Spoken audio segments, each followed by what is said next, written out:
Bonjour à tous, chers élèves et chers amis du site aufonddelaclasse.com. Dans cet épisode, nous allons voir comment Colette évoque la fuite du temps et célèbre le passé et le sentiment de la nostalgie.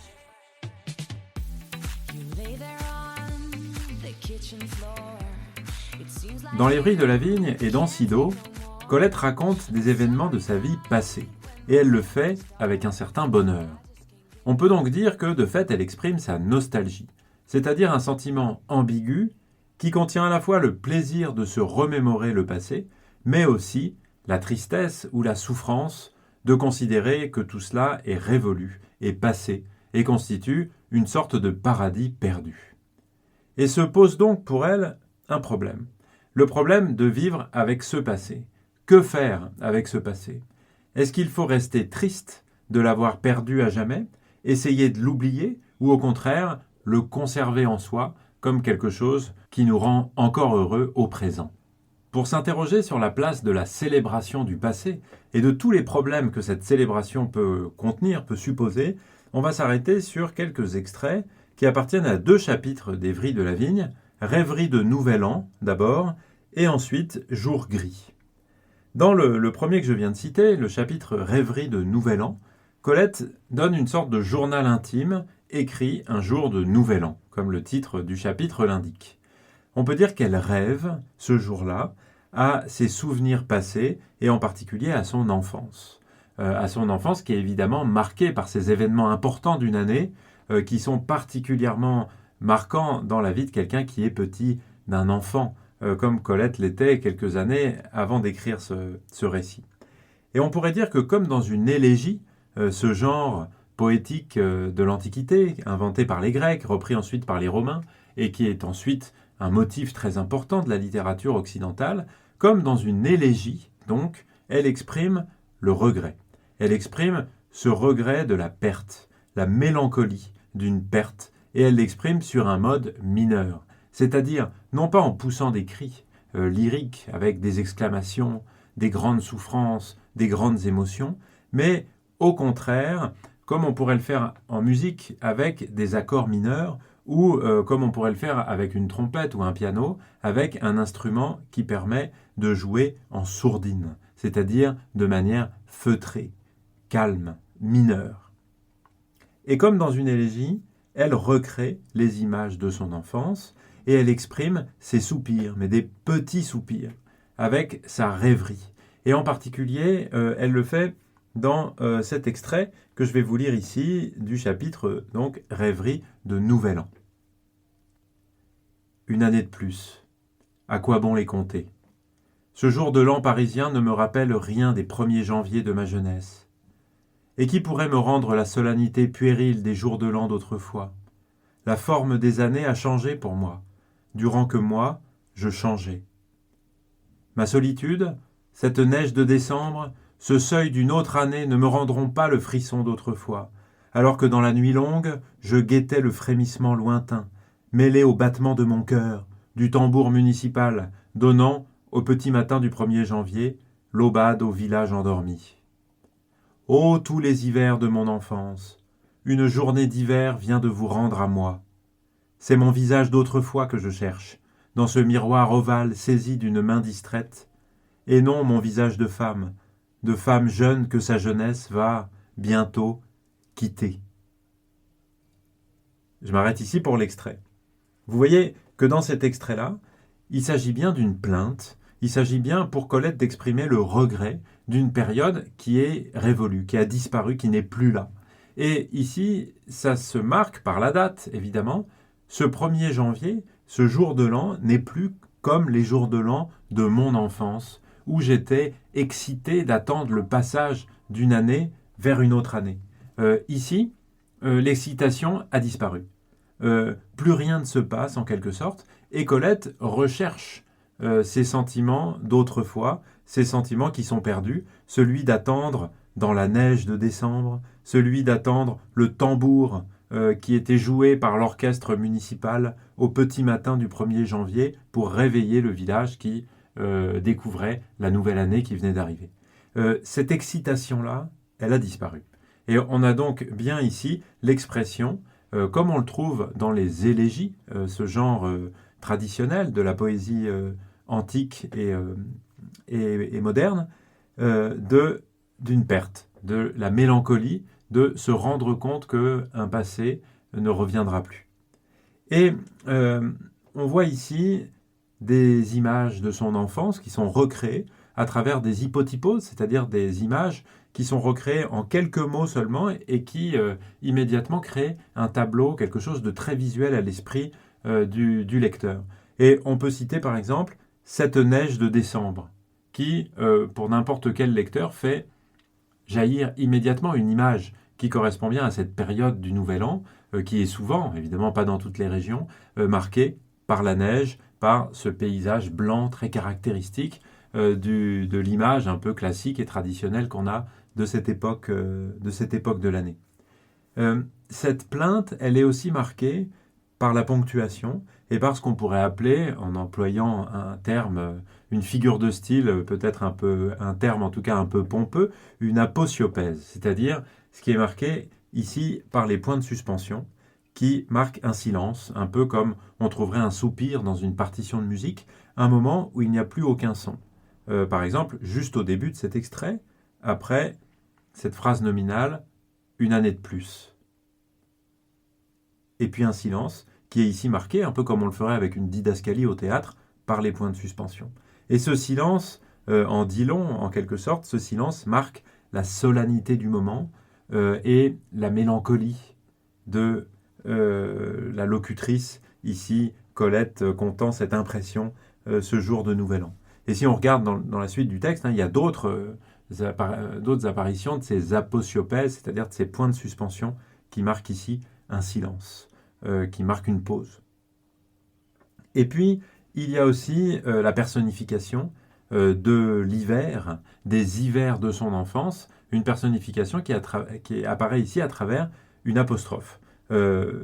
Ô tous les hivers de mon enfance, une journée d'hiver vient de vous rendre à moi.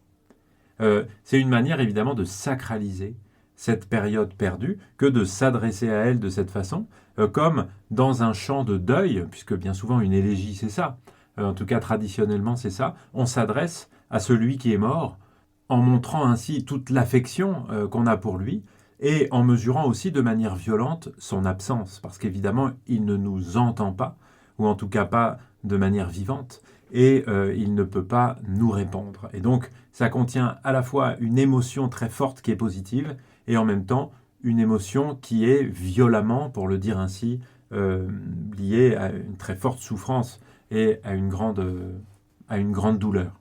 On voit en tout cas que dans cet extrait, le chant élégiaque, cette élégie, permet de célébrer le passé avec cette émotion ambiguë qu'on peut appeler la nostalgie, qui consiste à prendre plaisir à se rappeler un moment heureux et en même temps mesurer toute la distance qui nous sépare de cet événement, qu'on ne pourra plus revivre, et donc un sentiment qui n'est pas seulement du plaisir, mais qui relève aussi de la souffrance et de la douleur. Et plus rapidement, je voudrais citer un autre extrait qui appartient à un autre chapitre qui s'appelle « Jour gris ». Alors dans cet extrait, Colette met en scène la lutte en elle-même, à l'intérieur d'elle-même, de deux forces qui s'opposent. D'abord le regret du passé. Alors ici, il ne s'agit pas d'un jour de l'an, mais le regret du village de son enfance, tout simplement. Et d'un autre côté, le désir de vivre au présent. Et la vie du présent, dans ce chapitre-là, c'est l'amour de son amante, de son amour du moment. Je vous lis l'extrait et puis on essaye d'opposer ensuite ces deux éléments, mais de manière assez rapide. Non, non, pas de caresse. Tes mains magiciennes et ton accablant regard et ta bouche, qui dissout le souvenir d'autres bouches, seraient sans force aujourd'hui. Je regrette aujourd'hui quelqu'un qui me posséda avant tous, avant toi, avant que je fusse une femme. J'appartiens à un pays que j'ai quitté. Tu ne peux empêcher qu'à cette heure s'y épanouisse au soleil toute une chevelure embaumée de forêt. Rien ne peut empêcher qu'à cette heure, l'herbe profonde y noie le pied des arbres, d'un vert délicieux et apaisant dans mon âme à soif. Viens, toi qui l'ignores, viens que je te dise tout bas le parfum des bois de mon pays, égale la fraise et la rose. Me voici, de nouveau je t'appartiens. J'ai parlé en songe, que t'ai-je dit? Ne le crois pas. Je t'ai parlé sans doute d'un pays de merveilles, où la saveur de l'air enivre. Ne le crois pas, n'y va pas, tu le chercherais en vain. Tu ne verrais qu'une campagne un peu triste, qu'assombrissent les forêts, un village paisible et pauvre, une vallée humide, une montagne bleuâtre et nue, qui ne nourrit pas même les chèvres. Reprends-moi, me voici revenu. Vous voyez donc que cet extrait, qui se divise vraiment en deux, même si j'ai coupé un petit extrait, c'est relativement court, se divise en deux parce que dans la première partie, Colette s'adresse à son amante en lui disant « Non, ne me touche pas, je ne veux pas de baiser, je ne veux pas de caresse, j'appartiens à quelque chose d'autre, qui n'est plus là, et je pense à cela. Et cela, c'est mon visage, c'est mon village, c'est mon village natal, c'est mon enfance. Et ce sont les paysages et toutes les sensations qui y sont associées. Les forêts, le vert délicieux, le pied des arbres, le parfum des bois de mon pays qui égale la fraise et la rose, etc. Toutes ces sensations de plaisir qui sont liées à cette période de son enfance, avec un terme qui est très fort ici, j'appartiens à un pays que j'ai quitté. Et donc, ce serait m'arracher de mon lieu naturel, comme déraciner un arbre, que de m'enlever, comme je l'ai fait moi-même en partant de ma terre natale, de ma nature protectrice en quelque sorte. Et puis dans la deuxième partie, on revient à la réalité, puisque c'est présenté comme ça. Mais non, n'écoute pas ce que j'ai dit avant, j'ai parlé en songe. J'étais sous l'effet d'un rêve, sous l'effet d'une rêverie, d'un fantasme. Mais la réalité n'est pas ça, la réalité, c'est une campagne un peu triste. C'est un endroit qui n'est pas du tout un pays de merveilles, mais bien au contraire quelque chose de bien prosaïque, de sombre, de paisible, de pauvre, d'humide, avec un adjectif un peu péjoratif, une montagne bleuâtre. Vous voyez, quelque chose, en tout cas une description qui est tout à fait péjorative sur cette terre qui était au contraire juste avant louée. Et ce qui est ici promu, mis en avant comme quelque chose de positif, eh bien c'est l'amour, c'est la sensualité, et donc ce retour au plaisir du présent, ici prend la forme du corps de son amante, les caresses, les mains magiciennes, le regard accablant et ta bouche qui dissout le souvenir d'autres bouches, donc qui fait oublier toutes mes aventures précédentes, et qui revient à la fin avec le même verbe qui avait été utilisé avant pour le pays que j'ai quitté, c'est appartenir. De nouveau, je t'appartiens, dit la locutrice. De nouveau, je t'appartiens, reprends-moi. Et on voit donc que dans cet extrait-là, il y a bien deux forces qui s'opposent, le regret du passé et le désir de vivre au présent. Ici, de vivre au présent, l'amour avec son amante, avec son amour du moment. Le choix, donc, apparaît assez clair, c'est-à-dire qu'il faut préférer le présent et oublier le passé. Mais c'est quand même pas si clair que ça, dans la mesure où le texte fait quand même donne quand même une part importante à la célébration du passé juste avant. Et alors, Colette aurait pu très bien enlever la première partie et ne laisser que la deuxième. Et donc, ce n'est pas ce qu'elle fait, et elle met précisément en scène cette bataille, cette lutte intérieure entre la tendance à regretter le passé, à vouloir y revenir et à prendre plaisir à y penser, et puis une autre tendance opposée qui consiste à vouloir vivre au présent et à profiter des plaisirs qui existent ici et maintenant, ceux ici de l'amour. On va parler maintenant, pour conclure sur ce sujet de la nostalgie, du chapitre que j'ai évoqué avant, Rêverie de Nouvel An, mais d'un autre extrait, celui qui apparaît tout à la fin du chapitre. À la fin du chapitre, Rêverie de Nouvel An, la narratrice donne en effet des conseils de vie, avec une série d'impératifs qui, on pourrait le penser comme ça, sont adressés en réalité à elle-même. Et on peut dire que, à l'occasion de cette réflexion, elle parvient à l'apaisement. Et elle parvient à l'apaisement en acceptant le temps qui passe, et en acceptant même la mort. Donc il s'agit d'une réflexion qui est beaucoup plus large, qui n'est pas une réflexion à un moment donné de sa vie, est-ce que je pense au passé, est-ce que je vis dans le présent. Non, c'est une réflexion très globale sur une question qui est évidemment centrale dans la vie humaine, comment faire pour vivre, en voyant le temps passer et le temps ne jamais s'arrêter. Et elle parvient à l'apaisement, donc, en acceptant la mort, et en donnant au passé une certaine place dans le présent. Et sa solution est assez simple, hein. Il faut accepter, tout simplement, que le temps passe, et accepter que la mort soit inévitable. Et les bons souvenirs du passé, eh bien, il faut ni les oublier, ni les garder tout le temps avec soi, mais il faut en être riche, en quelque sorte. Les emporter avec soi sur le chemin de la vie, en continuant à avancer, car ce sont ces souvenirs qui nous rendent heureux au présent et qui nous rendent capables précisément d'accepter la mort. Donc le passé, il ne doit pas être recherché à la place de la vie et du présent, mais plutôt comme une espèce de bagage précieux qui nous accompagne dans le présent et qui nous accompagne pour aller vers l'avenir. Je vous lis l'extrait auquel je pense, qui est donc à la fin du chapitre « Rêverie de Nouvel An ». Il faut vieillir. Ne pleure pas. Ne joins pas tes doigts suppliants. Ne te révolte pas. Il faut vieillir. Répète-toi cette parole, non comme un cri de désespoir, mais comme le rappel d'un départ nécessaire. Éloigne-toi lentement, lentement, sans larmes. N'oublie rien. N'oublie pas. Va-t'en parée, va-t'en douce, et ne t'arrête pas le long de la route irrésistible. Tu l'essaieras en vain, puisqu'il faut vieillir. Suis le chemin, et ne t'y couche que pour mourir.